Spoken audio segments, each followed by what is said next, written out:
เฮาสร้างเหตุให้มันพอเหตุแห่งความสงบเหตุแห่งความตั้งมั่นผลก็คือปัญญาสิเกิดดอกว่าสมาธิแปลว่าจิตตั้งมั่นแต่มีผลแก่ปัญญาแปลว่าความรอบรู้แล้วก็รู้เท่ารู้ทันพร้อมรู้แจ้งเห็นจริงตามความเป็นจริงถ้าพูดถึงแล้วว่าสมาธินี่เป็นดุจดังเหมือนดำมีดปัญญาคือผมเหมือนคมมีดมันก็เป็นของอาศัยกันเนื่องกันเรียกว่าให้ทุกคนสร้างความสงบให้มันพอก่อนมันจะเป็นเราเองดอกนอกนั้นวิธีเขาก็แนะกันอยู่อันเก่านี่แหละจากจุดนาโลมทรงชาตินี่แหละว่าเหตุมันพ่อแล้วสมควรที่สิรู้นั่นเห็นนี่มันก็เห็นไปเองของมันดอกว่าต้องไปแสวงหาการเห็นก่อนเอาไว้ที่หลังอันแนวนั้นมันทำว่าอยากเห็นมันหลายว่าสร้างเหตุคือกันนั่นแหละกระปูมะฮงอ่ะนะเอามีหน้าที่รดน้ำพ่นดินใส่ฝุ่นใส่ปุ๋ยคือการรู้อยู่กับลมหายใจนั่นเองสติอย่าหนีออกจากกายอย่าหนีออกจากความรู้สึกแห่งกายสติกับจิตก็อยู่น้ำกันนั่นแหละถึงคำว่าสติกับจิตในจิตนั่นแหละควบคุมพยายามสังเกตความคิดเจ้าของเองให้มันมาอยู่ในลมอยู่ลมเข่าอยู่ลมออกมั่งแต่ของชำนาญในลมหายใจกับอาการปิติแล้วต่อมามันก็จะเป็นเราเองของมันเมื่อมันเป็นเองของมันครับลมหายใจเขาไม่ได้จับดอกก็เมื่อใดขณะใดที่เขาปราศจากความคิดนึกว่ามีความคิดนึกปรุงแต่งอยากปรับปรุงเรื่องนั้นเรื่องนี้คิดถึงผู้นั้นคิดถึงผู้นี้ย่างไปน้ำทางธรรมดาธรรมดาอาการปิติมันก็เกิดนึบขึ้นมาเองหรอกนั่นก็เป็นสองและมันบ่คิดมันจึงเป็นถ้าเหตุมันพอแล้วมันสิคอย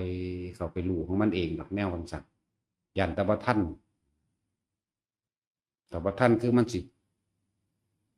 ปล่อยความคิดออกไปตามสิ่งที่เห็นภายนอกภายนอกหมายถึงอันเกิดจากสมาธิอำนาจแห่งสมาธิเกิดสามารถแปลงเป็นภาพนั้นภาพนี้ได้เบิดเนี่ยเป็นภาพเป็นกลิ่นเป็นเสียงเป็นหลายๆอย่างแล้วเขาสิไปคิดนึกกับภาพที่เห็นเรื่องเล่าต่างๆเป็นเรื่องเป็นเล่าเลยล่ะเป็นบ้านเป็นเมืองเป็นเรื่องเป็นเล่าเป็นศาสตร์ไปหมดดิแต่เขาบอกคิดนึกปรุงแต่งต่อตามไปเลยนั่นอารมณ์เกิดบ่ได้บ่มีปัญหาแต่เบิ้งไปเลยแต่ส่วนมากมันจะไหลไปซะก่อนว่าเหตุเฮาบ่ทันพ่อที่สิยังมันได้โอ้ยมีอีกมากมายที่เฮาบ่รู้ใน31ภพภูมิอย่างนี้มีอีกมากเด้มาเว้าเฉพาะที่เกี่ยวที่ว่าเฮาได้เห็นแน่มีหลายคือเว้าคือเว้าเรื่องอันพวกเฮาเข้าใจในนามพี่ก้องก้อยจังซี่นะเข้าใจในนามนั้นพวกนี้ชนิดหนึ่งสุดข้างคืบเดียวนี่แหละคืบเดียวซ้ำคืบเดียวก็มีซ้ำศอกก็มีซ้ำเพียงแอวก็มีอย่างสิอันนี้แนวพอได้เห็นได้ผู้เขาเห็นก็เห็นอยู่แบบเม็ดหนึ่งอย่างสินะแล้วก็ชนิดใหญ่ประมาณ2 เม็ดอย่างสิต่างหากเกี่ยวกับอันแนวมือนี้แล้วก็สัตว์ปีกอีกชนิดหนึ่งก็คือแมงปอไหมเป็นคนเด้เป็นคนบินบ่ใหญ่ดอกน้อยๆบ่ใหญ่ซ้ำกันแล้วก็แมงปอบางชนิดใหญ่ขึ้นมากกับซ้ำนิ้วมือนี่เป็นคนมีโครงกระดูกมีนั่นนี่เหมือนกันนั่นแหละมีอีกมากเลยที่เป็นหลงติดน้ำภพน้ำพุ่มหลงติดยึดนั่นยึดนี่ก็เกิดเป็นอารมณ์แบบนั่นแหละจังว่าอารมณ์แล้วมันผัดไปตามภพนั้นภพนี้มันก็ว่าสร้างน้อยพลายน้ำมีอีหลีเด้น้อยก็กำปั้นนี่แต่อยู่ในน้ำมันก็คือสัตว์น้ำชนิดหนึ่งเนี่ยสร้างน้ำพลายน้อยพลายน้ำหรือสร้างน้ำเป็นสร้างดีๆทุกอย่างคือสร้างใหญ่นี่แหละแต่ในน้อยก็กำปั้นนี่น้อยแล้วมีอีกชนิดขึ้นมาอีกชนิดหนึ่งได้บ้าง สูงเพียงแอวนี่มีสีเขียวสีชมพูก็มีสีเขียวสีชมพูนั่นนี่จังสีก็มีเออแล้วก็มาระวังใหญ่ประมาณหนึ่งแล้วก็มาใหญ่สุดคือสร้างตัวไปคือเขาเห็นแนวเขาบ่ค่อยเห็นคือปลายน้ำสร้างน้ำสร้างอีหลีนี่แหละแต่ว่าอยู่ในน้ำเอาขึ้นมาโดนบ่ได้ได้ตายสิก็มีหรือที่เขาบอกกันเรื่องนั่งงงนั่งเงือกก็มีทั้งเบิดนั่นแหละแต่จังว่าความหลงเข้าไปยึดติดในสิ่งใดสิ่งหนึ่งก็เกิดอารมณ์จึงบอกว่ามันเป็นเรื่องละเอียดเด้อไปตกภพภูมินั่นเป็นจังสั่นเป็นจังสี่มันเป็นเรื่องละเอียดที่ว่าคนจะบอกว่าเรื่องของกรรมนี่เป็นอจินไตยเศร้าอย่าไปคิดกับมันเถอะเรื่องของกรรมความละเอียดแต่ละอันแต่ละอันของคำว่ากรรมภูมิเทวดาจังสิเท่าว่าเมืองหลับแร่เป็นนาภูมิเทวดาลุกขะเทวดาลุกขะก็อาศัยวิมานติดไว้ตามต้นไม้เป็นนิมิตหมายอันนึงซื้อดอกมันบ่ได้ติดต้นไม้หรอกแต่ว่ามันยึดติดเอาตัวนั้นเป็นนิมิตหมายเป็นเหตุภูมิเทวดาบอกเขาว่าเมืองรับแร่นั่นแหละภูมิเทวดาบ่ได้น้อยเด้บักใหญ่อย่างเดียวเรื่อยลงไปอีกคือพวกสัมภวะสัมภเวสีพวกนี้เอาแน่บ่ได้สัมภวะพวกมีคติภพที่ไม่แน่นอนแล้วแต่สิเป็นไปตามอำนาจกรรมคือเราฟังก็ดอกเวลาไฟใหม่ปลามาในน้อยไฟใหม่ในน้อยแกเขาจุดใบตองขึ้นแล้วก็ดับไปแต่ว่าในภพของเขาเป็นหมู่บ้านหนึ่งไปพากันตากน้ำมาดับเพื่ออำนาจกรรมอย่างสั่นถ้าน้ำท่วมเพียงตุ่มม่องถูกน้ำท่วมแล้วก็พากันขนนั่นขนนี่ใหญ่ขึ้นโพ้นขึ้นไปตามโน่นตามนั่นตามนี่แล้วเฮาไม่เห็นแล้วเฮาก็เกิดความสลดใจสังเวชใจแล้วก็นึกสงสารอยากซอยเหลือเป็นเฮานึกเข้าไปในความเมตตากรุณาแล้วตัวสุดท้ายแล้วถ้าเขาบ่น้อมนำจิตความคิดนึกของเขาเพราะเขาบ่ได้ฟังธรรมโดยตรงของพระพุทธเจ้าดิบ่รู้เด้บ่รู้ได้ว่าพวกสัมภเวสีทั้งหลายมันก็มีหลายแบบเด้คือเปรตมี12ชนิดอสุรกาย25เอาตามเฮาเห็นเองเด้แต่ในบันทึกจักสิมีเท่าไหร่ไม่รู้ถ้าเว้าในบันทึกมันก็เว้าได้อยู่แต่เฮาตามเฮาเห็นสั่นแหละแต่เฮามาเทียบเบิ่งดีๆเด้อคือมดแดงก็ยังมีหลายชนิดคำว่ามดนี่มดซะก่อนนี่แต่ว่าแยกเป็นมดแดงและมดดำมดแดงก็มีหลายชนิดมดดำก็มีหลายชนิดนี่มันก็เป็นจังซั่นแหละเปรียบเทียบให้ฟังในเรื่องสรรพสัตว์มดแดงกับพวกก็ยังมีหลายชนิดเนาะนี่แยกย่อยให้ฟังคนก็ยังมีหลายเผ่าพันธุ์หลายภาษาไหมนั่นนี่เห็นมาเลยเห็นมาเลยจังสี่ล้วนแล้วเป็นไปตามอำนาจกรรมคือเจตนานั่นแหละเทวดาก็ยังมีหลายชั้นมันก็ยังมีหลายชนิดคือกันบัดนี้หมู่พรหมทั้งหลายกับเทวดาคือกันนั่นแหละพรหมก็ยังมีแยกออกเป็นมิจฉามั่งเป็นสัมมามั่งเทวดากับมิจฉามั่งสัมมามั่งลุกะเทวดากับมิจฉามั่งสัมมามั่งคือกันเด้แล้วก็พุ่มเทวดาที่พวกเฮาว่ารับแร่อีหยังเมืองที่มองไม่เห็นแร่ก็แปลว่าเบิ่งนั่นแหละแปลว่ามองดูมองดูเราไม่เห็นเดินว่ารับแร่ที่รับตาหรือที่มองไม่เห็นถ้าเขาอยากให้เห็นก็เห็นสินะรับแร่รับตาที่รับตาหน้าก็ยังมีหลายชนิดเห็นบ่ล่ะคืองูนั่นแหละชนิดที่มีฤทธิ์มีเดชก็มีแต่ว่าบ่อาจสามารถแสดงอีหยังได้เกินที่เฮาไปจินตนาการความจริงมันก็ดีนะทางบ่ดลบันดาลหยังพระใดเป็นสัตว์เดรัจฉานเนี่ยทิพย์คือกันก็สิเว้า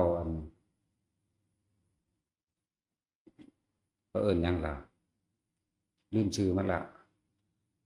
คือแม่งแม่งปอนั่นแหมผู้ชายก็มีผู้หญิงก็มีเด้เคยเห็นบ่ในที่เขาพวกฝรั่งเขาถ่ายได้น่ะนะเคยเห็นบ่จักซี่มึง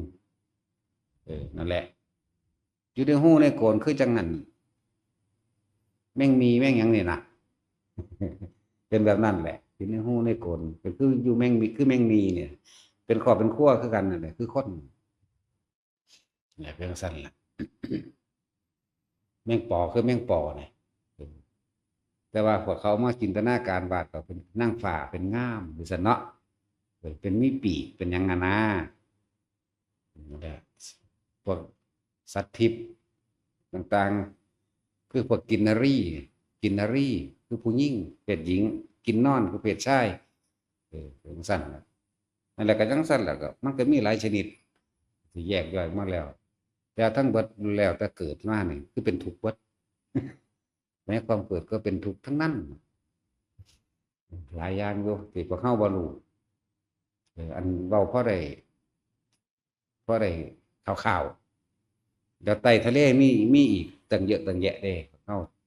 เออนักวิทยาศาสตร์เก่งๆหรือว่าพวกสำรวจเก่งๆสำรวจพื้นทะเลบ่ทันครบแม้กระทั่งตามภูเขาเหล่ากานี่ก็บ่ทันครบคือกันเพราะนั้นโดดเข้าไปใส่ดวงดาวอื่นพุ่นสิไปสร้างอยู่โลกใหม่มีทางตายเบิดมีทางจะบ่ได้แทนที่เขาสิลงทุนสร้างทะเลทรายให้เป็นเกิดกลายเป็นดินล้วนนี่ก็ได้เฮ็ดได้แต่อยู่ในนี้บ่ได้ลงทุนหลายปานนั้นเนาะบ่ได้ทดสอบทดลองอิหยังคืออันเฮ็ดจรวดดาวเทียมอิหยังหรอกขนดินตัวนั้นขนดินตัวนี้เลี้ยงสัตว์เลี้ยงงัวเลี้ยงควายเลี้ยงแกะเลี้ยงอูฐเนี่ยก็ขี่ใส่ไปน้ำนั่นนี่ไปน้ำก็ค่อยขยายขยับออก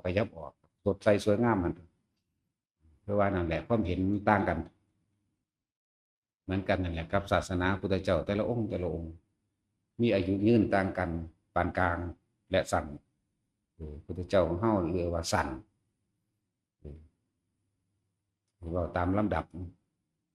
เอาสมมติอันหนึ่งมาเว้าว่าศาสนาพุทธเจ้าเฮา5,000 ปีก็คืออยู่แต่ซ้ำ2,000 กว่าปีนี่ก็มันจากเสื่อมโดยคนเสื่อมออกจากความจริงแล้วออกจากศีลธรรมแล้วนะคนเสื่อมของพระเจ้าองค์หนึ่ง40,000 ปีอย่างนี้นะอีกองค์หนึ่ง80,000 ปีอย่างนี้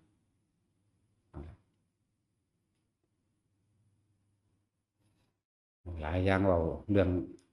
แปลกๆให้ฟังแน่จักหน่อยมีเอาตามเขาเห็นนั่งเงือกก็ว่ามันงามๆเพื่อนเขาวาดเด้ขี้ลายก็เชื่อว่าน่ะมันมีหลายชนิดคือกันแหละครับคนกับสัตว์ต่างๆนานานั่นมีหลายชนิดงัวก็ยังมีหลายพันเนาะเราจังไปใส่ซื้องัวบามันงัวพันธุ์ไทยงัวกีปอจากงัวกีปอว่าแขกซี่มึงจากงัวกีปอตัดสินพุ่นจังสิรู้จักต้องรุ่นนั้น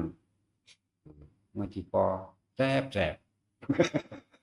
งัวพันธุ์ใหญ่ๆมันบ่แซ่บเห็นว่าเขายังใส่ซื้อมันงัวพันธุ์ไทยงัวบามันงัวบาซินนี่ยังว่าไปนั่นแหละนั่นแหละแต่เฮาเปรียบเทียบเบิ่งเด้อก็ยังมีแต่ละอย่าง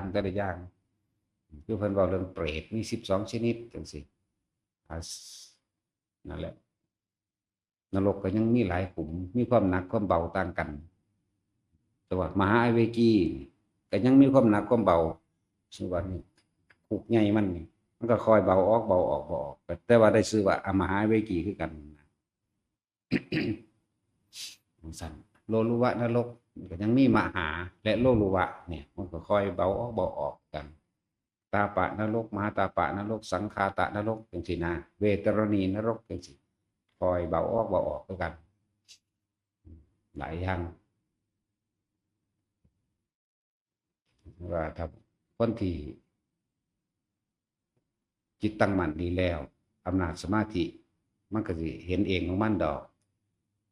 ทั้งที่จริงและไม่จริงให้ทุกคนตีลงตรงที่ว่าไม่จริงสักอย่างจริงหรือไม่จริงก็ช่างมันเถิดไม่ต้องไปหลงไหลกับมันไม่ต้องเอาไปนึกคิดให้เขาไปถือเอาอย่างยากๆหรอกสังเกตอารมณ์เจ้าของโลดอารมณ์อาสวะหมายถึงอารมณ์ที่ยังคล้องอยู่ถ้ามันบ่คล้องอยู่กับสิ่งใดเลยบ่คล้องเลย เห็นจริงก็จริงไปเท่านั้นแหละแต่ว่าอย่าเอาไปยืนยันตัดสินกับผู้ที่ยังบ่ทันได้สิ้นอาสวะมันจะกลายเป็นเขาไปยึดติดเด้นั่นบ่ล่ะนั่นแหละเขาก็บ่ปฏิเสธสวรรค์นรกก็เห็นอยู่หรือการนั่งภาวนาเห็นนั่นเห็นนี่อย่างสิเขาก็ปฏิเสธผู้เขาเจ้าเห็นนี่ล่ะแต่ว่าสิจริงหรือบ่จริงเขาสิถิ่มลงทั้งบ่จริงเช่นอย่างนั่นแหละเพราะของบางอย่างมันก็หลอกเด้อำนาจสมาธิสามารถเฮ็ดได้เด็ดเด้คือการฝึกมโนมยิทธินั่นแหละเป็นอำนาจสมาธิส่วนมากเป็นอำนาจสมาธิของตัวเองกับจิตใต้สำนึกในพื้นฐานที่ตะของอยากเห็นแล้วก็จินตนาการเป็นไปอำนาจสมาธิตัวนี้สร้างวิมานต่างๆได้สร้างเทวดาสร้างอินทร์สร้างพรหมได้สร้างได้โดยตะของเองสร้างเองถึงสั้นเลยแล้วถ้าด้วยอำนาจฌานโดยกสิณอันนี้ตั้งหากเด้ก็เลยว่าอยากให้ก็ไปถือเอาอย่างยากๆดอกขึ้นอยู่กับครูอาจารย์ผู้สอนนำเด้แล้วก็ไปสอนกันเองมันอยากไปทั้งเห็นคอยตามกันทั้งที่บ่เป็นของจริงอำนาจสมาธิซื่อๆเด้อันนั้นเด้อำนาจแห่งความจิตตั้งมั่นเมื่อจิตตั้งมั่นแล้วอุปจาระย่อมเกิดนั่นแหละอุปะคือสิ่งที่อุบัติขึ้นเป็นจิตที่ไหนได้ก็คือจิตใต้สำนึกที่เจ้าของเคยคิดเอาไว้ว่าเป็นแบบนั้นแบบนั้นแบบนั้นนะมันก็เป็นไปอีหลีนั่นแหละบางคนสิเขาไปยึดเอามาคุยกันเลยจริงจังสันจริงจังสี่เลยเกิดกลายเป็นทำนายทายถักเสียมากกว่าบาดแล้วไปเบิ่งผู้อื่นผู้นี้สิตกนรกผู้นั้นสิจังสันสิเกิดจากอำนาจบัดนี้ความฝีฝังลึกๆกูสร้างมึงมันสิน้อมไปในทางเคยสาบแช่งไว้มันสิเห็นว่าผู้นั้นตกนรกจังสันจังซี่เด้สิขึ้นสวรรค์นี่ยากแต่กูผู้นี้กูพอใจโอ้เจ้าสิไปสวรรค์จังซี่เจ้าคนมีบุญเนาะเด้ที่ไหนได้แต่ของคิดไว้ล่ะแล้วเวลามันถึงความสงบตรงนั้นแล้วว่าบ่ให้ไปถือเอานิมิตต่างๆอย่างดอกเห็นก็เห็นแต่ของเห็นจริงแต่เรื่องมันไม่จริงดอก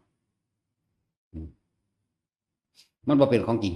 เห็นจริงแต่ว่าบ่เป็นของจริงนะเลยบอกให้ละออกซะต้องให้มันโล่งให้มันว่างให้มันโปร่งไปเบิดโลดนะบ่มีความคิดนึกเข้าไปในหันคำว่าหยุดคิดนี่มีความหมายว่าใดสิ้นคิดหยุดคิดคือหยังคืออะไรยังไงนี่นะเหตุใดคือว่าจังสั่นนั่นแหละ มันเห็นความเป็นอนิจจังความเป็นอนัตตาสมาธิอันประกอบไปด้วยปัญญาในสมาธิเลยว่ามันเห็นแล้วมันเลยบ่คิดบ่นึกทั้งที่เป็นของจริงปันตรงนี้เอาอารมณ์ได้มาเป็นเครื่องยืนยันพูดถึงจิตอรหันต์ดับอันนี้ผู้เขาเจ้าว่างแล้วเอาอารมณ์เด้มาเป็นเครื่องวัดตัวเองอาสวะขยะอย่างเดียวเด้เลยอาสวะขยะญาณรู้เท่าทันอนิจจังอนัตตาแล้วทุกเกิดบ่ได้สิ้นความยินดีสิ้นความพอใจกับสิ่งทั้งหลายทั้งปวงแล้วพอเห็นสิ่งทั้งหลายทั้งปวงโดยสำเร็จแล้วว่าเป็นอนิจจังอนัตตาเท่านั้นบ่มีความเข้าไปถือเอาสุญญตาขาดจากความถือเอาในรูปในนามแห่งตนใดหนึ่งแล้วแล้วก็ขาดความถือเอาในรูปในนามอันที่พวกเขาเห็นในสิ่งทั้งหลายทั้งปวงล้วนแล้วแต่เกิดดับเท่านั้นมันเลยบ่เข้าไปติดในหันถ้ามันบ่เข้าไปติดในหันอารมณ์มันก็บ่ได้แต่ก็เห็นอยู่นะสั่งเลยขึ้นชื่อว่าอ๋อแบบนี้เองเรื่องนี้นามสมมติว่านั่นแหละคือความไม่คิดเข้าใจว่าความไม่คิดเพราะว่ามันเป็นปกติโดยสมบูรณ์แล้วเห็นยังกระซ่างคำว่าเกิดดับพร้อมกันเลยเห็นเกิดดับพร้อมกันคือว่ามันเกินเดี๋ยวนี้มันเกินของแต่ละคนแล้วล่ะคำเบานี่แล้วสร้างเหตุซะเหตุขอให้อยู่กับลมมากๆเถอะถ้าอยู่กับลมนั่นแล้วชินแล้วเดี๋ยวบ่เฮาบ่นึกถึงลมก็สร้างเลยแต่ว่าเฮาบ่นึกถึงหยังคือกันฟังดีๆคำว่ากายคือลมหายใจนี่คือกายในกายอันหนึ่งแล้วบัดตะกี้เฮาเริ่มต้นฝึกตัวเองเอิ้นว่าเป็นผู้มีสติรู้อยู่กับลมหายใจเข้าออกอาการปิติเกิดอาการปิติเกิดแล้วก็เอิ้นว่าเป็นเอกคตาจิตกตาลมแล้วสิไปต่อมานี่เฮาอยู่กับการเคลื่อนไหวในกายหมายถึงย่างไปนี่ล่ะเฮาก็รู้ แต่ความคิดของเฮาบ่ไปคิดถึงอดีตนะบ่คิดถึงบุคคลสัตว์สิ่งของเมื่อวานนี้ปีกายนี่หรือ10 ปีที่แล้วเฮาก็บ่คิดถึงนะความคิดของเฮาแค่ว่าหม้องหันเป็นรูปหม้องนี้มีน้ำหม้องนี้สมควรสิย่างก้าวข้ามหรือก้าวข้ามนี่เอิ้นว่ารู้สึกตัวในปัจจุบันปิติเกิดได้บัดนี้นึบขึ้นนะตัวที่สอง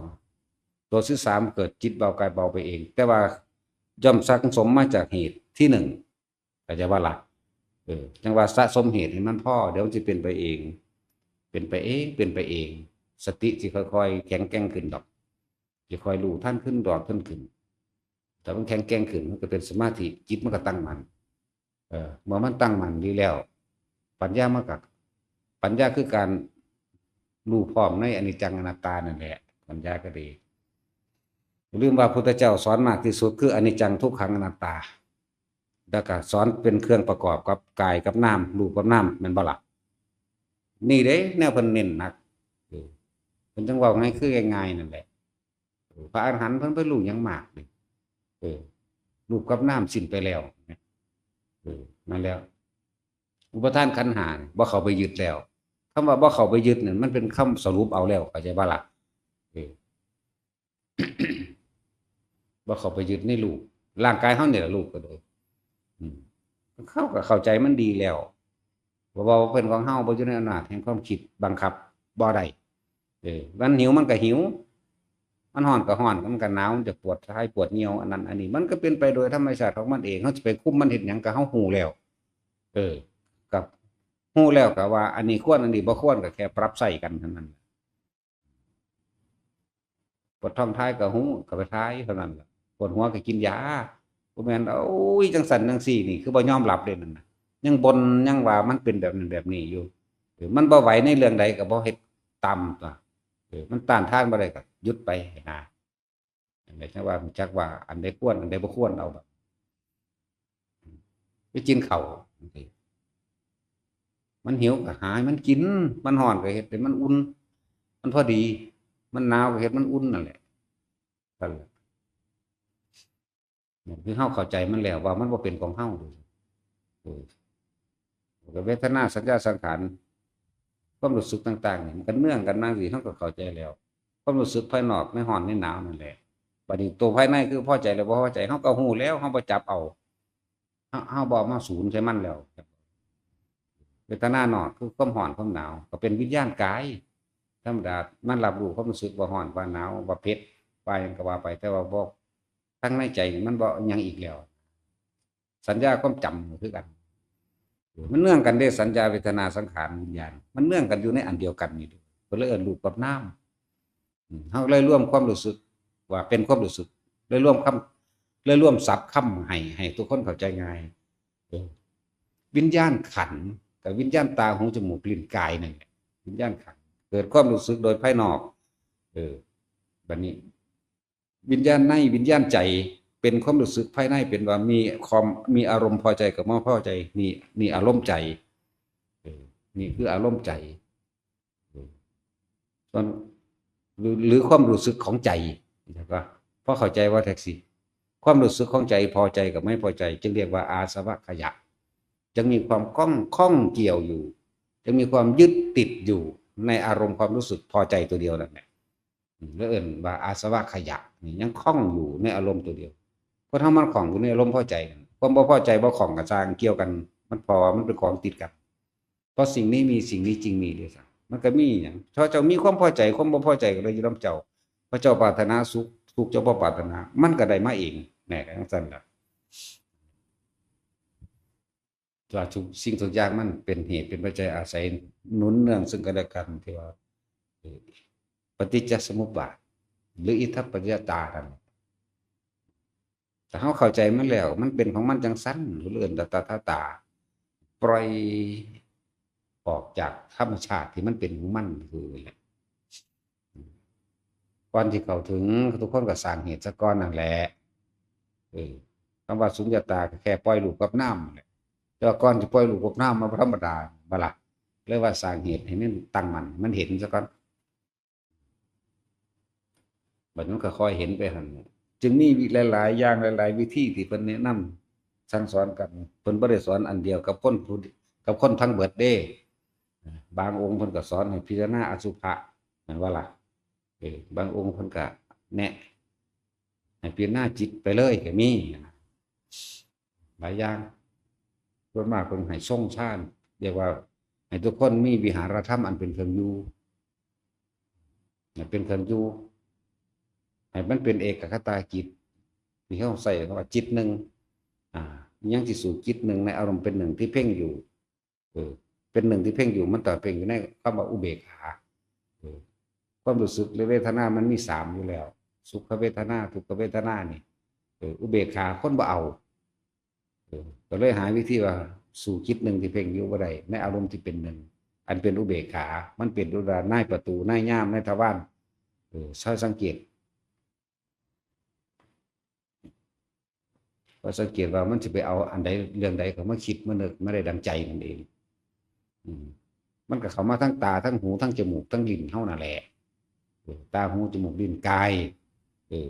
สนใจแต่เป็นอุเบกขาอยู่แล้วมันก็ค่อยสิกติสังเกตเฝ้าศึกษาตัวเองสิกขาสิกติเรียกว่าสังเกตจิตสังเกต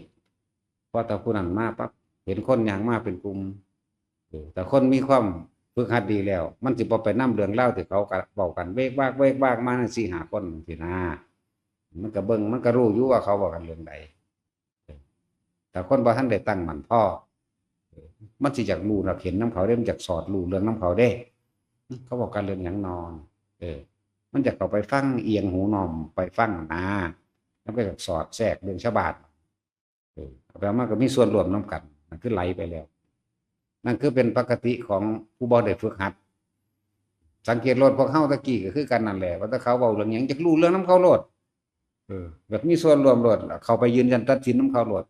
อุ้ยบ่แม่นผิดเด้นี่โอ้ยถูกบ่ขนาดที่จังซั่นเด้เนาะอันที่จังซี่เด้เนาะไปเลยนี่คือปุถุชนตอนที่เฮาบ่ได้ฝึกซั่นแต่ของเฮาตัวเฮาเองก็เป็นมาแล้วเฮาก็เข้าใจได้ง่ายตัวแนวจังซี่ก็ฮู้อยู่แล้วบัดนี้การปล่อยความคิดนึกไปกับรูปรสกลิ่นเสียงต่างๆเรื่องราวต่างๆล้วนแล้วแต่นำเหตุแห่งความเร่าร้อนและกังวลใจมาหาเจ้าของนะถ้ามันรู้อยู่ขนาดนี้นี่มันก็รู้ทันน้ำแล้วนี่เห็นบ่เวทนาสัญญาสังขารวิญญาณมันรู้ทันแบบมันก็คอยหาวิธีจับตัวเองก็บัดนี้สังเกตตัวเองก็บัดนี้ ฝึกตัวเองฝึกฝนตนเองวิธีฝึกฝนก็เฮาบอกวิธีเดียวนี่ล่ะตอนนี้เฮาสอนเฮาแนะให้วิธีเดียวรู้ลมหายใจเข้าออกบ่สอนหลายอย่างสอนได้เบิด40อย่างในกรรมฐานแต่เฮาเอาอานาปานสติได้เบิดเป็นสิสอนมันอ้อมพวกนั้นมันอ้อมโพดอ้อมเอานี่เลยตรงดำรงสติให้มัน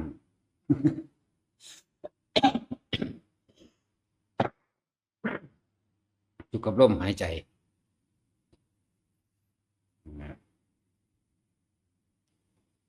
ถ้าเฮาปล่อยความคิดไปกับเรื่องราวต่างๆที่เฮาหูเฮาเห็น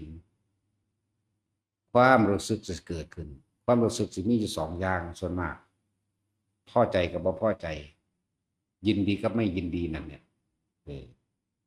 ส่วนอุเบกขาเนี่ยต้องอาศัยการฝึกจับลมหายใจนั่นแหละซะก่อนหูอยู่แล้วว่าความบ่พอใจมันไปใส่โมโหไปใส่เอาอนิจฐารมณ์ไม่พอใจนี่อารมณ์มีด้วยกัน3อนิจฐารมณ์คืออารมณ์ที่ไม่พอใจเกิดขึ้นแล้วพอเขาไปคิดไปนึกไปยืนไปยันไปตัดสินไปอยากได้ดังใจเรื่องนั้นเรื่องนี้ทั้งที่เป็นเรื่องผู้อื่นก็ตามเรื่องเจ้าของก็ตามจิตลักษณะนี้อารมณ์คือเกิดขึ้นในอนิจฐารมณ์คือความไม่พอใจนรกแล้วนั่นบ่ล่ะยังสั่นก็อิทธารมณ์คือความพอใจแต่พอใจในรูปรสกลิ่นเสียงมันก็ไปทั้งเปรตทั้งเดรัจฉานคือเก่าแม่นบ่ล่ะอิทธารมณ์ความไม่พอใจอนิจฐารมณ์อิทธารมณ์คือความพอใจความยินดีอนิจฐารมณ์คือความไม่พอใจความไม่ยินดี2อารมณ์นี่ไปทั้งตำเบิดอบายเบิดนั่นแหละตัวอุเบกขาตารมณ์หายาก อุเบกขาตามลมก็เลยว่าทุกคนพยายามอยู่กับลมนั่นแหละ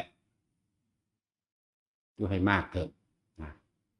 แล้วพวกเขาจังเคยเวียนว่ายแต่เกิดเปลี่ยนเป็นเปรตเป็นนรกเป็นเดรัจฉานแต่ละชนิดที่เว้าเรื่องเดรัจฉานนี่เป็นหัวใหญ่มันฟังดีๆแล้วแต่สิมนุษย์ก็ยังแยกออกเป็นหลายอย่างแม่นบ่เดรัจฉานจักชนิดเอาไล่เบิ่งดูปลาดุกก็ยังมาแยกเป็นปลาดุกอุยกับปลาดุกเอ็นอยู่เออยังมาแยกว่าเป็นปลาดุกอุยและปลาดุกเอ็นนี่แหละจังซี่แหละที่มันที่ว่ามันเป็นเรื่องที่ละเอียดแต่ว่าสัตว์เดรัจฉานแยกดิควายก็ยังมาแยกหลายควายอีกงัวก็แยกหลายงัวอีกปลาดุกก็ยังแยกเป็นปลาดุกหลายปลาอีกเนาะนั่นสั่นแล้วปลาหมอกับปลาหมออีกหลายอย่างปลาช่อนกับช่อนอีกหลายแบบอีกธรรมดาก็มีชนิดใหญ่ชนิดน้อยอีกเห็นบ่ปลาช่อนยักษ์พูดอเมซอนมึงมาเกิดในภาคอีสานทำไมมึงอยากเสียชีวิตแล้วนั่นโลดนั่นปลาหมอข้างดำก็คือบ่มาเกิดในภาคอีสานดับเบิดคือตะกะแตนปาตังกาเนาะมึงคิดผิดซะแล้วมึงมาทางนี้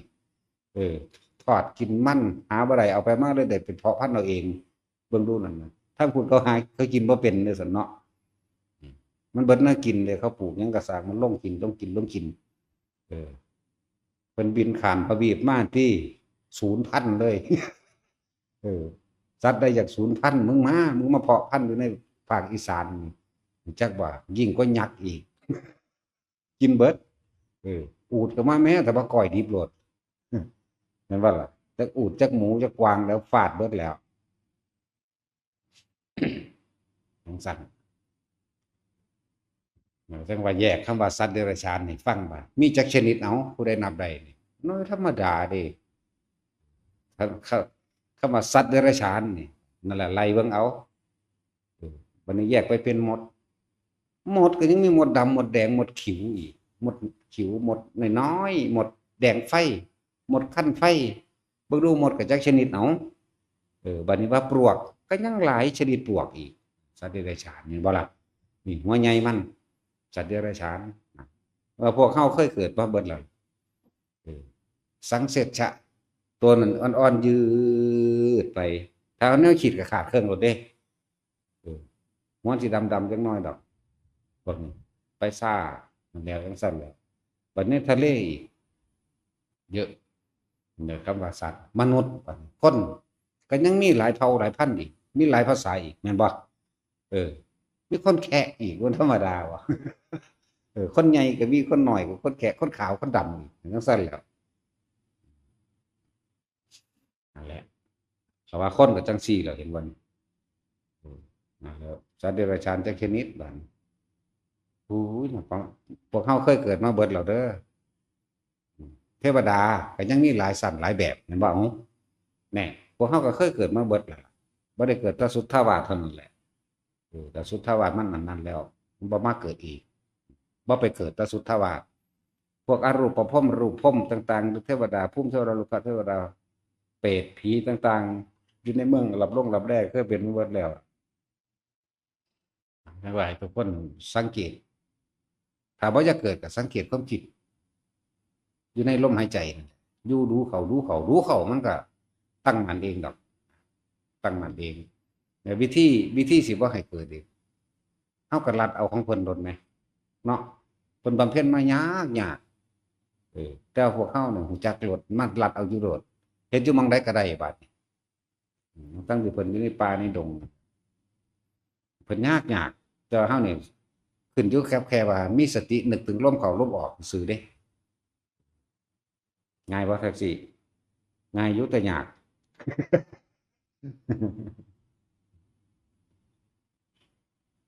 เปลี่ยนไหมเปลี่ยนท่าไหมฝุ่นเบิ่งนาฬิกาพุ่นห่มผ้าไหมเบิ่งนาฬิกาเราบอกให้เอายาหม่องมานำมาทาตาไว้หรือจะเอาบักพริกผงเอาวะเอาบักพริกอันนั้นนะที่มันอยู่ในห้องมานั่นน่ะจกเข้าไปในตาโลด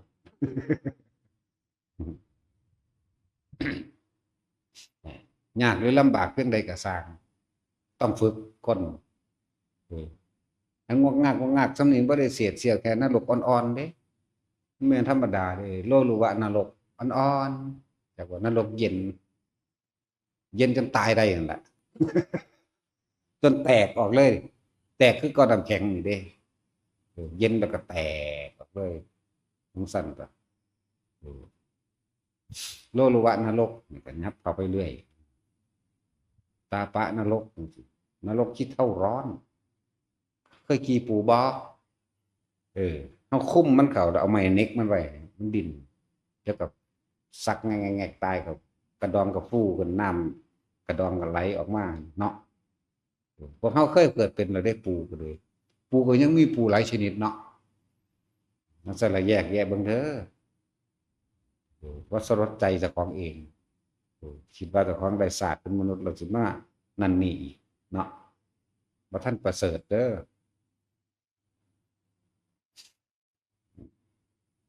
เดี๋ยวว่าอันนั้นอันนี้ให้ฟังว่าถูกพวกเขาเคยเป็นเบิดแล้วล่ะ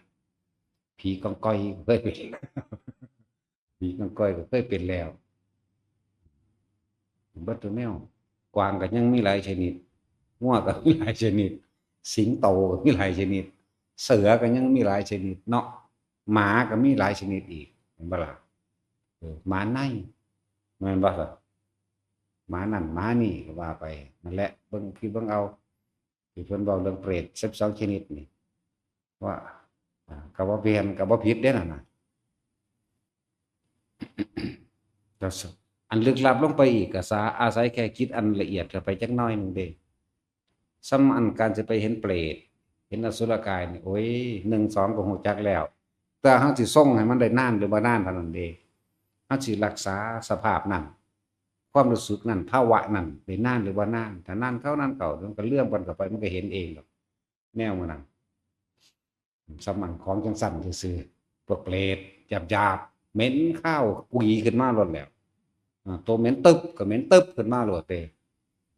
นั่นแหละจนได้ต้องยกขึ้นไปสูงกว่านั้นยกจิตขึ้นไปสูงกว่านั้นแต่คนคล่องแล้วมันบ่มีปัญหาดอกแนวจังสั่นให้มันผ่านพวกนี้ผ่านไป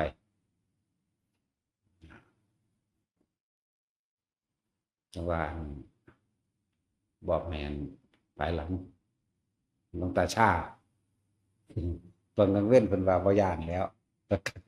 ฮอดกลางคืนมาย้านแล้วโลดเพราะเนาะมันย้านความมืดเพราะว่าความบ่รู้เนาะแต่แจ้งมันไปได้อยู่บางหันบางนี้แต่ว่าตัวลึกอีหลีก็ยังย้านคือเก่าเด้ขนาดแจ้งๆเนาะขนาดแจ้งๆจังซั่นแหละฝึกตัวตราบใดที่พวกเขายังคิดอยู่ตราบนั้นความกล้าก็มีอยู่ในนั้นกล้าก็เพราะว่ากลัวนั่นแหละความกลัวก็มีอยู่ในนั้นแหละกลัวนั่นแหละจึงกล้าเพราะว่ามีความคิดถ้าบ่คิดบ่นึกอีหยังกลัวและกล้าแล้วความรู้สึกต่างๆมันสิเกิดได้จังไดพบเกิดบ่ได้เด้ถ้าบ่มีความรู้สึกพบเกิดบ่ได้งูก็มีหลายชนิดเนาะเดี๋ยวก็มีงูเห่างูตาแหงูสิงงูจงอางงูเหลือมเหลือมก็มีหลายเหลือมอีกไหมมีเหลือมเหลาเหลือมอาทิตย์อีกธรรมดาแต่ทุกคนเคยเกิดเป็นมาเบิดแล้วเด้นรกก็ตกมาเบิดทุกแบบแล้วร้อนแหลกแล้วพวกแมงมีแมงวันก็เกิดมาเบิดแล้วพวกให้ก็มีหลายชนิดเด้ให้แดงให้ใหญ่ให้น้ำมีเด้แต่ว่ารังคือบ่ต่ำกว่า12ชนิดเด้ปลาว่าปลาดุกจังซี่ก็บ่ต่ำกว่า12ชนิดเด้แต่ว่าดุกก็ดีเอองัวคือกันควายก็ยังมีหลายคือกันนั่นแหละหลายเบิ่งเอาหมามีจักชนิดกันที่มันพอหลายได้คือบ่ซุมื้อนี้ทั้งสร้างขึ้นมาหาแมงหลายกระดอกกระเดี่ยหยังบุหมาน้อยๆคือการ์ตูนก็มีบ่เป็นตาแซ่บจักเม็ดหมาเบิ่งเนาะคนหยุ่ยๆแม่น้อยๆเบาๆดอกแต่สินกินบ่สู่หมาพันธุ์ไทยหลังอ่านบ่ได้หรอกเนาะกับหมาอันมันกัดคนดีๆนี่พิษบูบ่พวกนี้โอ้เป็นตาแซ่บเนาะมันสิคืองัวขุนลิมูซ่าซาโลเลจังซี่นะเอามาต้มใส่กันกับเม่นนี่นะ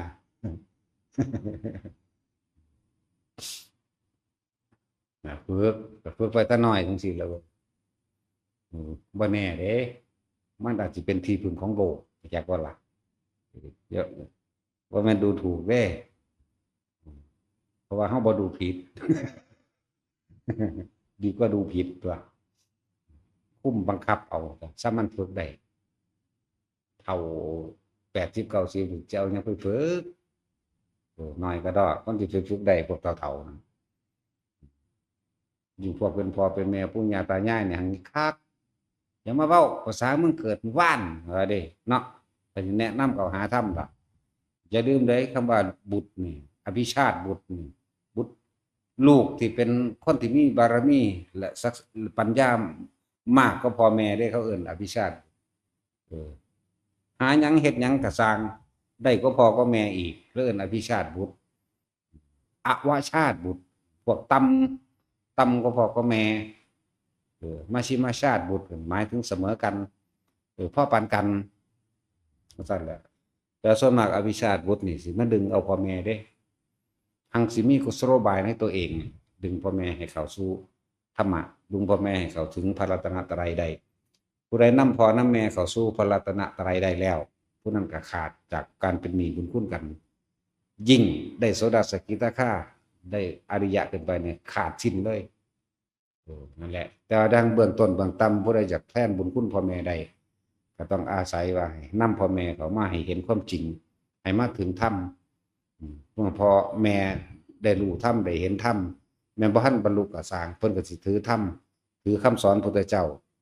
แล้วก็ถือตนเองเป็นที่พึ่งเลื่อนมาพุทธธรรมสงฆ์เป็นที่พึ่งได้แล้วก็ขาดกันบ่นานบ่โดนบ่นานดอกพวกนี้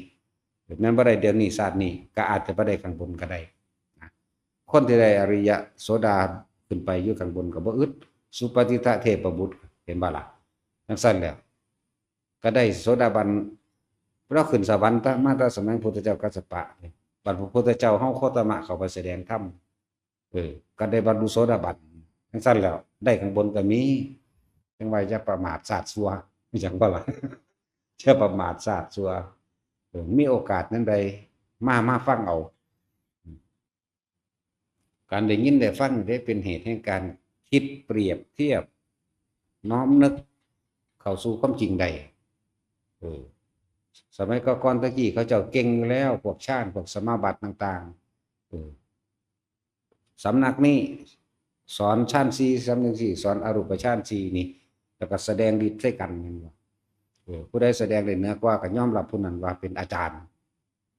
ล้มล้างลัทธิแล้วก็ดึงลาภสักการะและผู้คนเขาเคารพนับถือตนสร้างอำนาจเนี่ยมันเป็นความเข้าไปติดพุทธเจ้าไปฝึกหมองละอาทิตย์เท่านั้นแหละรู้แจ้งแตกฉานเบิดเลยแต่ว่ายังมีอันหนึ่งอยู่นี่เห็นบ่ล่ะคือเข้าไปยึดติดกับสิ่งใดสิ่งหนึ่งอยู่บ่แม่นทางพ้นทุกข์เพิ่นจังหนีไปแต่เพิ่นผู้เดียวแล้วเพิ่นแค่ว่าถอนความยึดมั่นถือมั่นถอนอันนั้นออกมาบัดเพิ่นจึงมาสรุปคำรวมลงว่าสิ่งทั้งหลายทั้งปวงบ่ควรก็ไปถือเอาบ่ควรก็ไปยึดมั่นสิ่งทั้งหลายทั้งปวงทั้งหมดแต่ว่าสิ่งทั้งหลายทั้งปวงว่าเจ้าสิเก่งชาญใดก็สร้างว่าเจ้าสิหูทิพย์ตาทิพย์ทั้งใดก็สร้างอันใดที่เจ้ายังเข้าไปยึดติดอยู่สักแต่ว่าผู้ยึดติดถือมั่นยังก็เกิดอารมณ์ใดไปเกิดคือเก่ายังบ่เอาพระยังแหละขนาดเก่งๆเคาะหัวกะโหลกพระปริณทวัชชะเนาะไปแตะกระดูกกับหูจักเราได้บัดซัดนี่ตายเราไปเกิดใส่หูจักและคนพวกนี้โอ้นี่ไปเกิดนรกโอ้ไปเกิดเดรัจฉานแล้วโอ้คนพวกนี้ไปเป็นเทวดาหูจักเบิดทั้งสั้นเลยพระปริณทวัชชะบัดเอากระดูกพระอรหันต์ไปแตะบ่หูจักเลยเพราะว่าหม่องหันหม่องกับของบ่เคยไปจักว่าล่ะผู้ใดเคยไปแล้วมันสิขึ้นมาเกิดบ่เนาะมันก็บ่ไปมันก็บ่มาอีกแล้วเว้ยนั่นแหละจึงบอกหลายๆทุกคนเคยเกิดเป็นทุกอย่างมาแล้วล่ะพระปริณทวัชชะแต่ปั๊บหูจักเลยที่เพิ่นยอมพระพุทธเจ้าน่ะยอมเพราะหยังยอมเพราะว่าอยากได้คาถาของพระพุทธเจ้าเด้ยอมเพราะว่าอยากได้วิชานี้สิมันสิได้เหนือผู้อื่นขึ้นไปอีกโอ้เรื่องราวของเพิ่นมันยาวดอกบ่มี ลูกน้องบริวารเป็นพันๆพุ่นเด้เป็นหมื่นพุ่นละแล้วก็ไม่ครูเพิ่นคือผู้หญิงอีกคนหนึ่งกับมีวาทะแสดงทำเก่งท้าทายกับภาษาลีบุตรตัวนั้นแหละธรรมดาวะเรื่องของเขาเจ้าก็เป็นมานั่นน่ะค่าคำถามภาษาลีบุตรคำถามเดียวไม่ได้ยากหรอกนั่นแหละปุถุชนกับอริยชนมันสิตอบกันได้บ่ปุถุชนบ่เข้าใจปัญญาชนดอกคนบ่ได้เรียนหนังสือเอา2 บวก 2ให้กูเบิ่งแหน่ความหมายมันสิบวกได้บ่คนบ่ได้เรียนหนังสือเลข1เลข2ก็เขียนบ่เป็นแม่นบ่ซั่นบัดนี้ปัญญาชนเข้าใจว่าเจ้าของมีความฉลาดตัวนี้ตอบคำถามของอริยชนได้บ่ซั่นนั่นแหละแม้แต่บุคคลผู้ไม่ได้ฌานบัดนี้ก็ตอบคำถามบุคคลผู้บ่ได้ฌานได้ดิว่าล่ะอันนี้คือหยังอันนี้คือหยังมันบ่ฮู้มันสิเอาหยังมาตอบบัดนี้ขนาดว่าบุคคลผู้ได้ฌานก็ตอบคำถามของพระโสดาบันบ่ได้โสดาก็ตอบคำถามสกิทาคาบ่ได้สกิทาคาก็ตอบคำถามของอนาคาบ่ได้อนาคาก็ตอบคำถามพระอรหันต์บ่ได้พระอรหันต์ก็ตอบคำถามพุทธเจ้าบ่ได้เด้จังซั่นแหล้วว่าฝึกไปเรื่อยๆเฮาฝึกไปแล้วบอกจุดหมายไว้อยู่ซุมื้อซุวันแล้วไปก็เลยเพื่อตายในลมหายใจได้บ่มาเกิดดอกเคยว่างได้จักเทื่อหรือยังเนี่ยไปก็เลยว่างแบบบ่มีอีหยังเลยจักเทื่อนะหยังล่ะเพิ่นเอิ้นนิพพานชั่วขณะภาษาบาลีว่า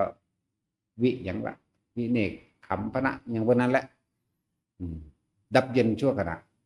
ดับเย็นชั่วขณะดับคิดบ่คิด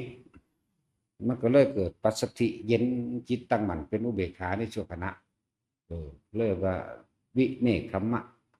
เรียกว่านิพพานชั่วขณะก็ว่าไปตอนนิพพานบ่แม่นตายเว้ยบ่ได้แม่นตายยังไปยังเห็นเด้เดี๋ยวนี้ขณะนี้แหละแต่ว่าสันเสียวนิพพานมาสอนไปคนมันบ่เป็นเนาะคนมันบ่เคยเปลี่ยนเคยไปมันจะเอาหยังมาสอนเขาเอาสิ่งที่เขาเคยเป็นเคยไปเคยเห็นตัวมาสอนจึงบอกย้ำๆอยู่ดอกบอกความรู้จำเจ้าสิจบปทร้อยก็สร้างเจ้าสิจดจำหนังสือได้เบิดโลกก็ตามเจ้าจะคิดว่าเจ้ารู้ได้ไม่มีความรู้อะไรเลยก็สู้พาลกันลงเหวพอความรู้นั่นเข้าใจว่าตัวเองรู้ว่าแม่นได้เขาก็รู้เขาบ่เบาหลักการเขาก็บอกวินัยหน่อยบอกตามที่มันเป็นได้สามารถกระทำได้บอกเตือนพวกฆราวาสสอนธรรมเด้อพวกเจ้าแก่ทำมาหากินอาศัยขายธรรมะกินหลอกลวงคนซื่อเวลาสิสอนสิแสดงก็ให้มันสมควรแก่สิ่งตัวเองเป็นอย่าเข้าไปแทรกแซงกับนักปฏิบัติที่เขาเคยอยู่ป่าอยู่ดงได้บ่ได้เสี่ยวเขาได้นั่น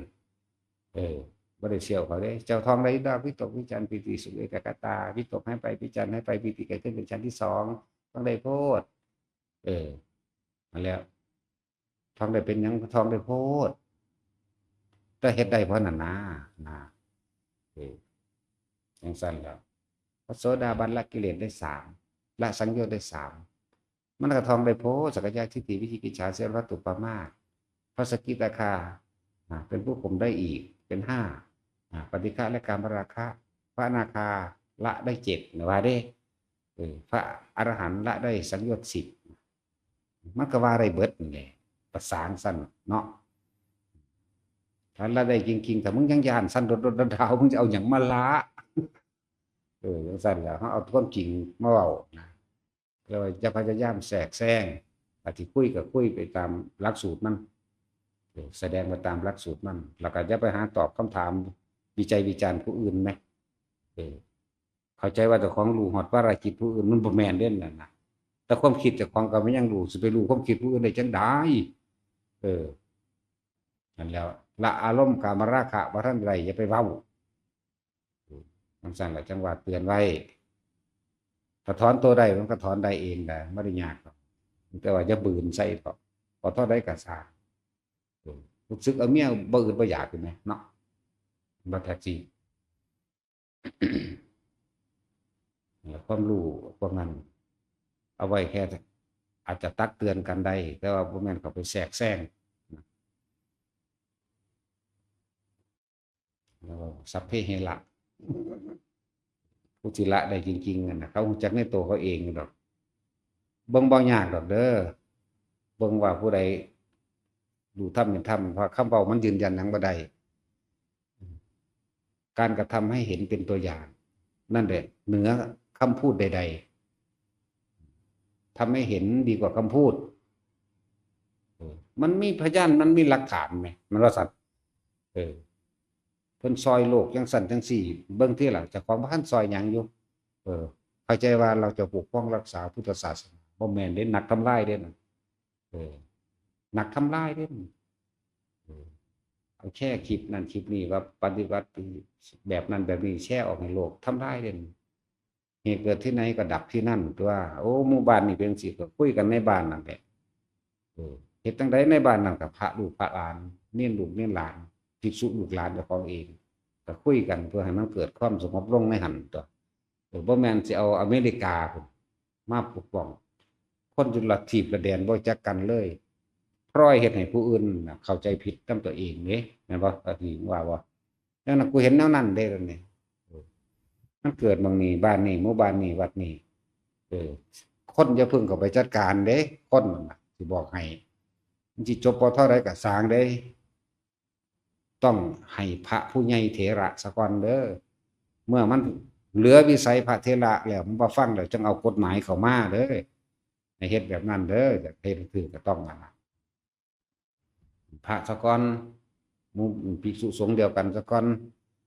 ถ้าบอกว่าฟังความจังอีกเรื่องนึงเด้อเตือนไว้เข้าใจว่าเจ้าของจบปทนั่นปทนี่มันก็ได้ยางกันอยู่เด้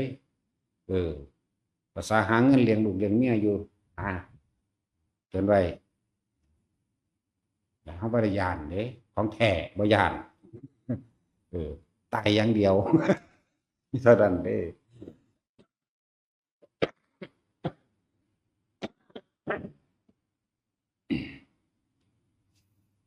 จังว่าสิ่งทั้งหลายเหล่านั้นมัน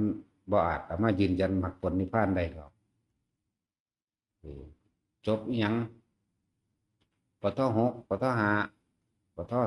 2 8 9ก็ว่าไปนักทำตรีโทเอกบ่แม่นเครื่องยืนยันหยังเด้นั่นน่ะแต่ว่ามันดีตรงที่ว่าเรียนรู้ไว้ตัวนั้นบ่แม่นอาจสามารถที่ได้ดอกพูนเขาเบิ่งน่ะถ้าพูดถึงธรรมจริงๆแล้วนั่นน่ะน้อมจิตไปทางเนกขมะบรรพชาเริ่มเริ่มตั้งแต่สกิทาค่าขึ้นไปเลยมันจะอุ่นอวยหามันเองหรอกบัดนี้ถึงอนาคาแล้วถ้ามีอุปนิสัยในทางที่ใจเรียกว่าอุดหนุนพึ่งพาซึ่งกันและกันบวชจังเฮาจังว่าถ้ามึงรู้อีหลีนบวชแมงบวชแล้วเนาะเด้นั่นบ่ล่ะถึงอนาคานี่ออกได้หาวิธีเด้จะเหลือไว้เฉพาะว่าคนที่ยังเหลือสิ่งที่สำคัญสูงสุดคือคุณของบิดามารดามันมีอยู่ในตำราก็ดียังละสิวางได้ละลืมนั่นแหละเป็นอนาคามีนั่นแหละเหลือแต่พ่อแต่แม่คือเลี้ยงพ่อแม่นำมันน่ะที่ว่าอีหยังหมอค้าขายแต่ว่าบ่เอาเงินแลกข้าวกับแลกอาหารแลกอาหารมันก็มีอยู่ในจังซั่นก็ยังมีนั่นเพราะว่าบุญคุณนั้นเป็นบุญคุณสูงคุณของพ่อแม่นี่สูงสุดแล้วในโลกอันนั้นในปุถุชนทั้งหลายนั่นน่ะแต่ว่าขนาดอริยชนอันเป็นอนาคามีแล้วก็ยังปั่นหม้อขายเด้ปั่นหม้อขายนี่บ่ได้แม่นเอาเงินซื้อบ่กรับเงินแลกทองนั่นแหละแต่ว่าแลกข้าวแลกอาหารพอได้เลี้ยงพ่อแม่นะจังซั่นถึงมื้อสุดท้ายหยังล่ะพระพุทธเจ้ามาล่ะมันนายอันนี้เอาอาหารเต็มหม้อไว้แล้วเลยมาถามหาหยังคติการพรหมบ่คติการนั่นแหละคติการนั่นแต่เฮ็ดอาหารแล้วพ่อกับแม่คันตาบอดก็บ่ได้เห็นหุงเนาะว่าผู้ใดนั่นเราตถาคตหรือว่าอาหารคติการก็ได้หุงไว้แล้วอยู่หั่นเด้อนะเพิ่นสิแสดงธรรมเพิ่นเอาเบิดเลยบ่จงไว้เฮากินได้จักหน่อยเพิ่นสิแสดงธรรมเด้นั่น บ่แม่นเพิ่นโลภเด้เพิ่นฮู้เนี่ยว่าพวกนี้สิได้บรรลุธรรมต่อไปหมายถึงพ่อกับแม่ของขัตติการนั่นแหละเพิ่นเทเอาเบิดหม้อที่จงแตะหม้อเป่าไว้ให้บัดนี้ขัตติการกลับมาถามพ่อกับแม่อ้าวอาหารอยู่นี่ไปไสเบิดแล้วโอ้ได้ยินว่าเห็นบ่ได้ยินว่าเราคือตถาคตเออเลยบอกว่าอาหารขัตติการได้ไว้หันแล้วเออข้าพเจ้ายินดีที่จะเป็นถวายทานให้ท่านแล้วก็เอาเลยก็เอาเบิดได้สั่นเพราะถ้าอันขัตติการนี่พอได้ยินว่าพระพุทธเจ้าเอาไปแล้วคนลุกคนพองเจ็ดเถื่อเด้อวืบวาบขึ้นนะส่วนพ่อกับแม่นั่นคนลุกสามเถื่อเขาบรรลุอันนั้นได้โสดาอย่างเขานั้นแหละจื้อว่าได้แล้วมันโดนละเดี๋ยวบอกให้ฟังน้อมจิตข้างอยากบวชแต่ว่ามาฆ่าคุณของพ่อแม่พันตายอย่างว่าล่ะแต่พ่อแม่ตายปุ๊บไปบวชแต่ว่าทั้งเบิดนี่ก็ตายบ่ได้บวชจะคนแต่ว่าคติการเราเลื่อนว่าคติรพรหมเป็นอนาคามีเออ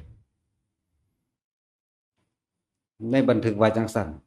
ในความจริงได้อรหันต์เลยพอพ่อแม่ตายก่อนจากว่าล่ะเบิดห่วงแล้วก็บ่มีอุปนิสัยในการอุปถัมภ์กันต่อไปอีกกับบุคคลผู้อื่นมีเฉพาะพ่อกับแม่นั่นแหละคติการพรหมบันทึกตำราก็ยึดไว้ว่าไปเกิดเป็นพรหมสุทธาวาสนาคามีแม่นบ่ของจริงบ่อยู่จังสั่นพ่อแม่ตายแล้วรู้จักแล้วว่าพ่อแม่ได้โสดาบันจบกันแล้วผู้นี้ก็สิหาทางออกบวชแต่ก็ตายอีหยังซ่อนงัวบ่หรือหยังล่ะเขาไปโยนความผิดให้งัวหรือให้หยังล่ะว่างัวซ่อนคือกันนั่นแหละมันก็เลยคติการพรหมว่าตายแล้วไปอยู่ในอนาคามีอยู่ซั่นบ่แม่นอรหันต์เลยโดยจิตสุดท้ายนั่นแหละฆราวาสบรรลุเป็นจังซั่นโอ้ยมันมีหลายพระสูตรพจน์ดอกบ่แม่นฆราวาสอันคฤหัสถ์ฆราวาสนั่นแหละบรรลุอรหันต์ตายมื้อนั้นจังซั่นถ้ามีอุปนิสัยในการสิได้สงเคราะห์ซึ่งกันและกันสงเคราะห์โลกซึ่งกันและกันออกบวชบ่มีเหตุผลกับไผมันทั้งเป็นของมันเองจังว่านี่ตั้งหากสิ่งที่เฮาเว้ายืนยันไว้ในหนังสือก็มีได้ล่ะเรื่องอันว่าฆราวาสคฤหัสถ์บรรลุอรหันต์แล้วก็ตายมื้อนั้นแม่นบ่ซั่นโอ้ยพระยังอีกผู้หนึงล่ะพระหิยะอันนี้เมื่อกี้เฮาลืมมันจะเอิ้นว่าวักกะลิคนละองค์ลืมซื้อพระหิยะก็มีตั้งหลายพระหิยะเนาะพระหิยะอีหยังบ่อันนี้พระหิยะรุกิริยะก็อีกองค์หนึงเด้อันเป็นลูกเศรษฐีตกน้ำมาแล้วเมืองราชคฤห์กับเมืองอันเลี้ยงน้ำกันนั่นน่ะปฏิสัมภิทาใหญ่ได้องค์นั้นแต่บ่เฮ็ดหยังกูนั่งเข้าฌานอย่างเดียวนั่งเข้าฌานจนตายจากเวลานั่งอยู่จังซั่นแหละออกมาเทื่อนึงเขาก็เอาผ้ามาเปลี่ยนใบให้กับมาเปลี่ยนผ้าใหม่ก็นั่งใหม่จังซั่นแหละจังซั่นแล้วแต่ข้างในเพิ่นไปหาเล่นดอกความจริงบ่อยู่ซื่อๆดอกไปหาเล่นซื่อๆน่ะบ่ให้ผู้ใดอาศัยเจ้าของคือว่าล่ะว่ามันบ่มีอิหยังตกแก่กันช่วงอายุ80ปีนี่มีอายุยืนอีกเด้ช่วงอายุ80ปีนี่มีชีวิตอยู่กับลูกกับเมียช่วงอายุ80ปีหลัง160ปีเพิ่นเด้นั่นบวชแล้วก็บรรลุอรหันต์นั่นแล้วก็บวชเลยเด่นอันนี้เมื่อออกบวชไปแล้วก็บรรลุคราวเดียวอยู่จังซั่นแหละทรงฌานอยู่ในฌานของเพิ่นเองจนว่าฮอดอายุตายซ้ำแบบปฏิสัมภิทาใหญ่มีอยู่4องค์เท่านั้นแหละนอกนั้นสิตัวหลายนั่งพิมพ์ผ้าผู้หนึ่งพระโมคคัลลากับภาษาลิบุตรก็นั่งพิมพ์ผ้าอย่างแบบกับนี่แหละลูกิริยะอย่างนี้แหละสั่งเอาเตือนไว้เด้ว่าอยากให้เลิงนำหนังสือความจำก็เลยบอกว่าอย่าแทรกแซงเขาเจ้าเด้อพวกศิษย์นักบวชคือในฐานะเฮาเว้าได้เฮาก็เว้าหมายถึงเฮาเว้าโดยพระวินัยเด้กับพระธรรมเจ้าคฤหัสถ์เว้าบ่ทันได้ก็อย่าเว้าอยากบ่ล่ะเรียกว่าอย่าไปแทรกแซงเขาเจ้าเด้อ ถ้าจะจัดการกันพวกคุณภิกษุทั้งหลายผู้ทำเดรัจฉานวิชาเบาได้อันนั้นเพราะว่าปุถุชนเสมอกันบ่มีศีลของอริยะแต่ว่าเอาผ้าเหลืองเอาความมันว่าแบบของเป็นนักบวชเนาะมาคมมาอ่างและสร้างความเสื่อถือซื่อภิกษุทั้งหลายว่าสิเป็นดูหมอดูหมอแต่งสะเดาะเคราะห์เสียเข็นทำนายฝันทำนายลักษณะลายมือลายตีนบุคคลโง่เฮงแล้วก็เฮ็ดน้ำมนต์หากินอาชีพพวกนี้อาชีพน้ำมนต์ทำนายฝันจังสิเดรัจฉานวิชาทั้งหมดพวกนี้บ่แม่นบ่ได้เป็นอันทางพุทธศาสนาเป็นเดรัจฉานวิชาหากินโดยฌานวิชาแต่ว่ามีความเป็นภิกษุภาวะคือร่างกายอยู่ได้บ่ทันได้ขาดเด้อแต่ว่าให้ได้อยู่พวกนี้ถ้าสิจัดการจริงๆแล้วก็ขอให้หมู่พระเถระคือกันล่ะเขาเจ้าจัดการกันเองซะก็เตือนได้อยู่ดอกแต่จะใช้คำแรงเพราะว่าคำว่าภิกษุภาวะยังมีอยู่นะแต่ว่าใจบ่มีกรรมสิจัดการหรือตัดสินเขาเองดอกเขาจะไปตัดสินเขาจะไปแบกกรรมของเขามาใส่จากของโมโหศูนย์จากรักษาศาสนาแบบนั้นแบบนี้แต่จากรักษาจริงเหตุเกิดที่ไหนก็ไปแจ้งพระเถระผู้ใหญ่ที่เขาเจ้าปฏิบัติดีปฏิบัติชอบตัววันนี้จังเว้าเรื่องอันนั้นนี่เขามาเรื่องกฎหมายหรือเรื่องยังก็ว่าไปปลุกเสกเรื่องจังรดน้ำมนต์สร้างกระตุ้นของขังสร้างคดหรือหาเหล็กไหลซื้อหวยซื้อเบอร์วันนี้ผิดเบิดนั่นแหละทำนายทายหวยผิดเบิดลักษณะนั้นแล้วให้คนอธิษฐานนั่นนี่วิธีสะเดาะเคราะห์และแต่งแก้บูชาไฟบูชายันด้วยการจุดตะเกียงน้ำมันบูชาสมัยตะกี้เขาเลยเอิ้นว่าบูชาด้วยเนยใสเนยเนื้อสัตว์ทั้งสี่หน้าหลายอย่างอยู่หรอกหาเลิกหางามชักจูงให้คนไปแต่งงานกันสิผิดปึ๊ดจากบ่ล่ะชักชวนบ้านนั่นบ้านนี้ให้เอากันซะสูแล้วก็หาเลิกงามยามดีในการแต่งงานจังซี่น่ะผิดปึ๊ดเดรัจฉานเบิดนั่นแหละจิตใจเขาเจ้าเป็นเดรัจฉานวิชาทั้งเบิดเลยมันจะก็ทำนายทายทักในลักษณะว่าทักท้วงเพื่อให้เกิดความสนใจและสนใจเพื่อให้เขานั้นมาสะเดาะเคราะห์กับตัวเองวิดเบิดนั่นแหละแนวพวกนี้นั่นเอิ้นว่าเดรัจฉานวิชาแม้กระทั่งบอกเลิกงามยามดีว่าจะเพิ่งออกบ้านเด้อเลิกงามของเขานั่นจริงๆมันบ่แม่นดอกเลิกนั่นหรือดวงดาวเลิกว่าเท่านั้นคำเท่านี้คำเด้อจังไปทำมาค้าขายในนาเสื้อบอกทำนายทักด้วยเลิกด้วยยามสิแล้วหาวันเวลาให้คนแต่งงานจักจูงคนแต่งงานนี่ก็ผิดเบิดเดรัจฉานเบิดนั่นแหละที่เว้าล่ะปั้นรูปผีปั้นรูปนาคปั้นรูปสมมุตินี่คนอิ่มบ่สร้างแม่งสร้างงอกมื้อนี้ปั้นขึ้นมาเพราะเอิ้นหยังว่าพิฆเนศเนิดพวกยักษ์พวกเดรัจฉีต่างๆปั้นขึ้นมาเฮ็ดอีหยังนั่งกวักจังซี่นะก็แต่งแทรกซ้อนเข้ามาได้นั่งกวักสาวกพุทธเจ้าธรรมดาบ่มันบ่แม่นเด้อนั่งกวักจังสิว่าแต่สุภาพดีหรือหยังนี่แหละในเรื่องราวมันเขาแต่งขึ้นมาเด้นั่งสุภาพดีนั่งกวักเป็นคนรูปร่างหน้าตาสวยงามยังว่าครับยังแต่งไปฮอดไสดอกฮอดบรรลุธรรมมันสิไปหาเฮ็ดอยู่จังซี่เขาแต่งเอาซื่อๆภิกษุผู้นึงแต่งกันมาให้มันเป็นตำราเหมือนเป็นตำราก็เลยใส่นางสุภาพดีมาเฮ็ดนางกวักก็เลยขายนางกวักจากขายอันรูปปั้นอองฟองแป้นตุ๊กตานี่เพื่อสิหลอกลวงให้คนมาบูชาเอาจากว่าล่ะแต่งเรื่องขึ้นมาว่า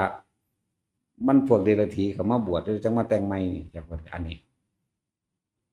แต่งว่านางสุภาพดีก็ทำมาค้าขายธรรมดานะไปหาแมงโหลสร้างสรรค์แล้วมาเฮ็ดเป็นนางกวักมันมีผู้หนึ่งเลยมาเฮ็ดนางกวักขายนะนางกวักแน่นางตานี่แน่ก็ว่าไป หรือบักไข่บักหยังนั่นแหละบักพวกโรคขาดสารอาหารพวกนั้นหัวโตป้องป้องขี้โผออดฮอดมามันเป็นโรคขาดสารอาหารมันจะไปนั่นหยังกุมารทองกุมารแท่งมันตะทั้งใดกุมารโรคขาดสารอาหารที่นั่นแหละจังสิผิดเบิดเด้อเดรัจฉานวิชาเบิดเดรัจฉานเบิดผมสร้างเจ้าแม่กวนอิมนี่มันบ่มีเลยในพุทธศาสนามันบ่ได้มีเลยในคำสอนพระพุทธเจ้าเด้อเขาดันว่ามีคือจังหนังเขาสร้างมาเพิ่มเติมของพระถังซื้อเพิ่นอีหลีจักเพิ่นซื้อวางได้แล้วเสียนจางหรือหยังบ่แล้วลืมซื้อแล้วซื้ออันนั้นคือคนจีนเนาะเสวียนจางนี่แหละซื้อเพิ่นนั่นน่ะลูกทหารความจริงนั่นน่ะเพิ่นก็เป็นทหารคือกันลากมาบวชแล้วเพิ่นก็นั่นแหละโอยไก่สั่วเก่งแห่งเกียร์มันมาแต่ทางใดบาดนี้อิตาลิตะเดชปีศาจแมงมุมมันนั่นเจ้าแม่กวนอิมมันนั่นโอ้ยมันบ่แม่นเด้อเลิกคิดเลิกสร้างถ้าเขาปลุกเสกเลขยันต์กระตุ้ดของขลังผิดปั๊บบ่แม่นเด้อแล้วไปจัดการกับพวกจังซั่นอย่ามาแทรกแซงพระกรรมฐานพระป่าบ่แทรกแซงเฮาดอกแต่ว่าเฮาเห็นแล้วเฮาบอกทางให้คุณไปจัดการพวกคุณหรือไปหาสอนคนกินเหล้าเมายาน้ำข้างถนนหนทางนำคาราโอเกะเด้อก็ถึกตีนเขานั่นล่ะพวกนี้เขาบ่เฮ็ดหยังหรอกเด้ลองเบิ่งเด้อคุณไปอ่านให้เขาฟังเด้อเขากำลังกินเหล้าเคาะขวดแป้งแป้งอยู่หั่นน่ะโอ้ยศีลข้อ5นี่หนักที่สุดเด้อทำให้คนเสียสติจังซี่ไม่สมควรเลยเนี่ยเธออยากเป็นผู้ชนชั้นเลิศไหมก็ไปสอนเอาตัวเนาะสิมาสอนพระจังไดเน้นหน่อยๆคุณยังดีกว่าอีกนี่เห็นบ่นี่ตอดเงางอกๆตรงนี้เฮ้ยบ่ได้สู่เน้นเด้อแหละไปหาพวกเขาเจ้าเฮ็ดทำโดยฌานวิชาอาบน้ำมนต์สักลิ่งสักลายสักยันต์เอาหัวฤาษีมาครอบเอาหัวลิงมาครอบหัวตะเข้มาครอบโอ้มันหลายเด้อธรรมดาเด้ไปหาจัดการกับพวกจังซั่นแหมลุยเข้าไปตามสำนักจังซั่นตัวลุยเข้าไปแต่ว่าเรื่องจับเขาสึกจับบ่ได้เด้อเขายังเป็นภิกษุภาวะอยู่ด้วยหัวกับผ้าต้องให้พระผู้ใหญ่เด้อเถระเด้เอาตามระเบียบเด้อย่ามาอวดดีอวดเก่งตั้งกฎหมายว่าคุ้มศาสนาพุทธเด้ธรรมะคือความจริงเด้กรรมต่างหากเลยที่มันหนักกว่านั่นน่ะแหละเรียนไว้พวกนี้ก็เลยมันมีตัวอย่างมาแล้วยังก็ดีไว้